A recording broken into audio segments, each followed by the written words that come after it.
बीच सुरक्षा बल ने 3 आतंकियों को मार गिराया है। 27 घंटे के अंदर आर्मी एम्बुलेंस पर हमला करने वाले 3 आतंकी ढेर हो चुके हैं। एलओसी के पास भट्टल इलाके के जंगल में सुरक्षा बलों ने 3 आतंकवादियों को ढेर कर दिया। कल एक आतंकवादी की बॉडी मिली थी। मारे गए आतंकी के पास से भारी मात्रा में हथियार और गोला बारूद भी बरामद हुआ है। सोमवार सुबह करीब 7:26 पर इन आतंकियों ने सेना की एम्बुलेंस पर हमला किया था। हमले के बाद आतंकी जंगल की ओर भाग गए थे, जिसके बाद सुरक्षा बल ने सर्च ऑपरेशन चलाया। करीब 27 घंटे की मशक्कत के बाद 3 आतंकियों को ढेर कर दिया।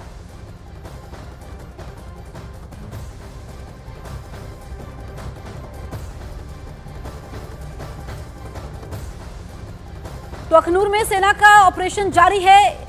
आपको बताएं कि 3 आतंकियों को मारने में कामयाबी मिली है। 3 आतंकी ढेर हो चुके हैं। दरअसल कल सुबह सेना की गाड़ी पर हमला होता है और ये वही आतंकी हैं जिन्होंने सेना की गाड़ी पर हमला किया। जानकारी ये मिली है कि पाकिस्तानी आतंकियों का ये ग्रुप है और ऐसे में ये बड़ी कामयाबी सुरक्षा बलों को मिली है और अभी भी ऑपरेशन जारी है।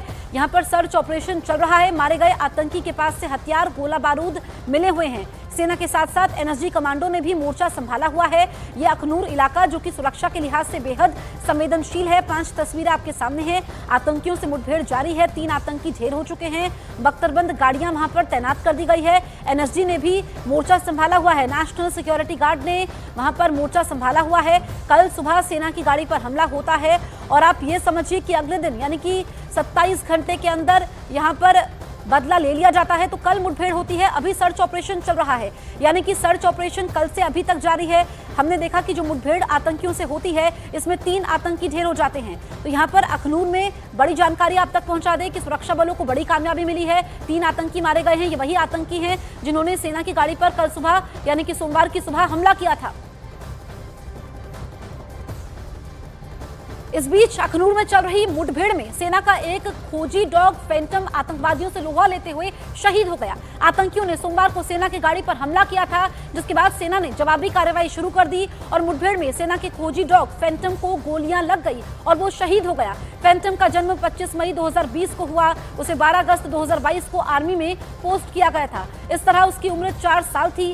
सेना ने फैंटम को सच्चा हीरो बताया है।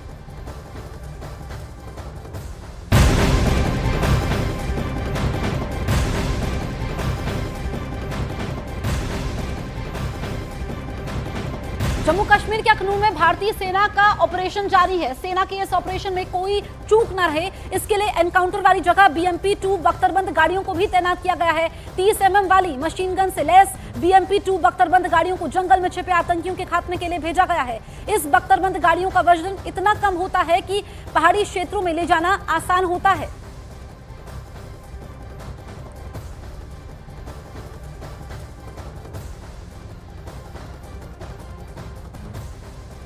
आप देख सकते हैं मेरे पीछे जो आप विजुअल देख रहे हैं, ये टैंक हैं आधुनिक हथियारों से लैस। आर्मी के जवान इन टैंक्स में हैं और देखिए ये एक दरिया को क्रॉस कर रहे हैं जो कि इस बटल एरिया में है। इस दरिया को क्रॉस करने के बाद ये भी इस ऑपरेशन का हिस्सा बन सकते हैं। ये वहीं पे मूव कर रहे हैं और विजुअल्स में आप लगातार देख रहे हैं कि अत्याधुनिक हथियारों से लैस ये जो आर्मी के जवान हैं इन टैंक्स में बैठ के जो पानी की सतह को चीरते हुए, पानी की जो लहरें हैं उसको चीरते हुए वो आगे बढ़ रहे हैं और अपने ऑपरेशन में जो बाकी जो ऑपरेशन में लगे हुए हैं उनको वहाँ पे साथ देने के लिए जा रहे हैं।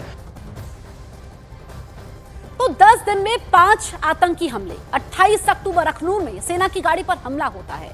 24 अक्टूबर गुलमर्ग में सेना की गाड़ी पर आतंकी हमला हुआ। 24 अक्टूबर पुलवामा में गैर कश्मीरी को गोली मारी गई। एक एक करके हम आपको इन आतंकी हमलों के बारे में बता रहे हैं। 20 अक्टूबर गांदरबल में आतंकी हमला हुआ, 7 लोगों की मौत हो जाती है। वहीं 18 अक्टूबर शोपिया में मजदूर की गोली मारकर हत्या कर दी जाती है। तो 10 दिन में 5 आतंकी हमले हुए हैं।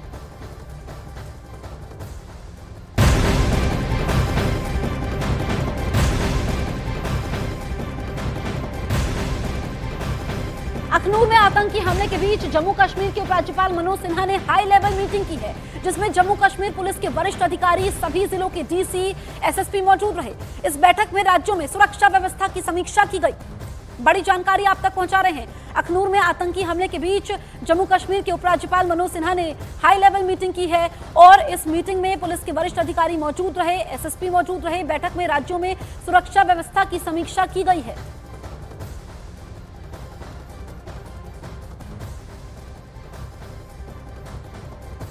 जम्मू कश्मीर के अखनूर में सेना की गाड़ी पर आतंकी हमले के बाद सुरक्षा एजेंसियां हाई अलर्ट पर हैं। पाकिस्तान से लगती अंतर्राष्ट्रीय सीमा और नियंत्रण रेखा पर भारतीय सेना के जवान पूरी मुस्तैदी के साथ तैनात हैं। बॉर्डर पर जवानों को दिन रात अलर्ट रहने के निर्देश दिए गए हैं। इस बीच न्यूज 18 इंडिया की टीम ने अखनूर सेक्टर में एलओसी के पास सुरक्षा व्यवस्था का जायजा लिया, जहां नियंत्रण रेखा के पास भारतीय सेना के जवान लगातार पेट्रोलिंग कर रहे हैं। आसपास के इलाकों में सर्च ऑपरेशन चल रहा है ताकि दुश्मन देश पाकिस्तान के नापाक मंसूबों पर पानी फेरा जा सके। जम्मू कश्मीर में पिछले कुछ समय से लगातार आतंकी घटनाएं बढ़ती जा रही हैं और उनमें इजाफा होता जा रहा है। आपको बता दें, हाल ही में 24 घंटे पहले अखनूर सेक्टर में सेना के वाहन पर आतंकियों ने फिर हमला बोला, जिसमें एक आतंकी जो है वो ढेर हो गया। आपको ये भी बता दें कि ये अच्छी बात रही कि किसी भी सेना के जवान को जो है वो कोई नुकसान नहीं पहुंचाया है, लेकिन उसके बाद सुरक्षा एजेंसियां अलर्ट मोड पर हो चुकी हैं। इस समय हम अखनूर सेक्टर में हैं, जहां पर हाई अलर्ट के साथ साथ सुरक्षा के जो कर्मी हैं वो एलओसी पर मौजूद हैं और हर तरफ पैनी नजर बनाई हुई है। आपको बता दें कि इसके साथ ही सटे इलाके में पीओके भी जुड़ता है और सबसे बड़ी बात यह है कि जब सर्दी का मौसम आना शुरू हो जाता है, जैसे जैसे सर्दी आती है मौसम का मिजाज बदल जाता है। ऐसे में जब फॉग जैसा माहौल जो है वो बन जाता है खुले आसमान के तले, तो आतंकी घटनाएं बढ़ने लगती हैं। आतंकी ज्यादा से ज्यादा घुसपैठ की कोशिश करते हैं और लॉन्च पैड की भी ज्यादा इजाफा जो है वो एलओसी पर बढ़ जाता है। ऐसे में सुरक्षा एजेंसियां बिल्कुल हाई अलर्ट पे है। जम्मू कश्मीर में एलओसी के पास पाकिस्तान की ड्रोन वाली साजिश को नाकाम बनाने के लिए पहली बार फेंसिंग के पास कंट्रोल रूम बनाया गया है, जिसके 20 मीटर बाएं 20 मीटर दाएं जैमर और डिटेक्टर लगाए गए हैं। अखनूर सेक्टर में एलओसी के पास से देखिए न्यूज 18 इंडिया की कोमल सिंह की एक्सक्लूसिव रिपोर्ट। पाकिस्तान वाली ड्रोन वाली साजिश अब नाकाम होगी। आपको बता दें कि एलओसी हो या बीएसएफ का बॉर्डर हो, वहां पर हमेशा आपने चुकन्ने देखा है सुरक्षा कर्मियों को कि पाकिस्तान से कोई भी गतिविधि हो उस पर कैसे नजर बनाकर रखनी है। लेकिन अब ड्रोन को डिटेक्ट करने का एक हाई टेक्निक, यहाँ पर जो सिस्टम आप देख रहे हैं ये बिल्कुल एलओसी पर है और ड्रोन के जरिए जो भी पाकिस्तान से ड्रोन आएगा उसको डिटेक्ट करेगा और वहीं पे उसको ब्लॉक कर देगा। ये तस्वीरों में आप जो ड्रोन देख रहे हैं, अगर पाकिस्तान से इसी तरह से एक नापाक साजिश से बना, चाहे वो हथियारों के जखीरे के साथ हो, चाहे वो ड्रग की खेप के साथ अगर कोई ड्रोन यहाँ पर आएगा, तो ये ड्रोन और ये डिटेक्टर उसको वहीं पे ब्लॉक कर देगा, जिससे कि एक कामयाबी मिलेगी।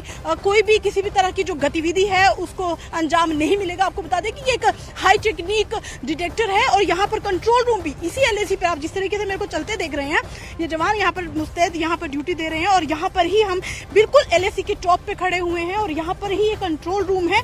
और हर बार हम देखते हैं यहाँ पर कि बंकर्स बनाए जाते हैं, पाकिस्तान पर अपनी पैनी नजर बनाए रखी होती, लेकिन पहली बार पाकिस्तान की जो ड्रोन वाली साजिश है उसको नाकाम करने के लिए एक कंट्रोल रूम, यहाँ पर नया कंट्रोल रूम बनाया गया है और इस कंट्रोल रूम के जरिए यहाँ पर high technique system, high technique जितने भी इक्विपमेंट्स हैं उनसे पाकिस्तान की हर नापाक साजिश पर जो है वो नजर बनी रहती है। अब से बात करेंगे, इतने भारी भरकम हथियारों के साथ बॉर्डर पर रहना कितना चैलेंज हो जाता है? देखिए, चैलेंज तो है ये, पर देश के लिए हम ये सब करने के लिए तैयार हैं। जैसे कि आप देख सकते हैं कि ये दलदली इलाका है, यहाँ पर बहुत सारे रेप्टाइल्स घूमते हैं। साथ ही यहाँ पे पाकिस्तान की पोस्ट से ज्यादा दूर नहीं है यहाँ से, तो फायरिंग का खतरा भी हमेशा बना रहता है। जैसा कि आपने बताया कि सुबह फॉग होता है और यहाँ पे बहुत सारी सरकंडे की जो घास है वो बहुत ज्यादा ऊंची उगती है, तो उससे भी हमें थोड़े चैलेंजेस फेस होते हैं, बट इंडियन आर्मी ये सब चैलेंजेस को ओवरकम कर लेती है। ऑब्वियसली ओवरकम करती है, तभी तो आप यहाँ पर मौजूद हैं। हमारे पूरी देश की जनता, पूरी आवाम सोती है क्योंकि आप जागते हैं बॉर्डर पर। लेकिन एक चैलेंज तो हुआ गया कि फॉग भी है, जंगल भी, लेकिन सामने पास ही जैसे कि आपने कहा कि जो एलओसी के जो उनके जो बंकर्स हैं वो भी सामने दिखते हैं, जो कि हम भी देख रहे हैं, बहुत पास पाकिस्तान है। तो ऐसे में जो ड्यूटी चेंज होती है, दूसरे जवान आते हैं, नई ड्यूटी के जवान आते हैं, तो किस तरह की उनकी ट्रेनिंग रहती है? देखिए, ट्रेनिंग तो जवानों की हम पर्याप्त कराते हैं। जो भी ट्रेनिंग हो, चाहे वो फिजिकल ट्रेनिंग हो, चाहे वो वेपन ट्रेनिंग हो, हर हथियार की हर जवान को ट्रेनिंग दी जाती है, ताकि मौका पड़ने पर ऐसा ना हो कि कोई जवान किसी और हथियार का हो। और हर हथियार चलाना हर जवान को आता है, और जवान की हर समय पीटी कराई जाती है ताकि वो हर समय फिजिकली फिट रहे, और साथ ही साथ उसको ये सब पढ़ाया जाता है कि किस तरीके से पाकिस्तान जो है वो ऑपरेट करता है।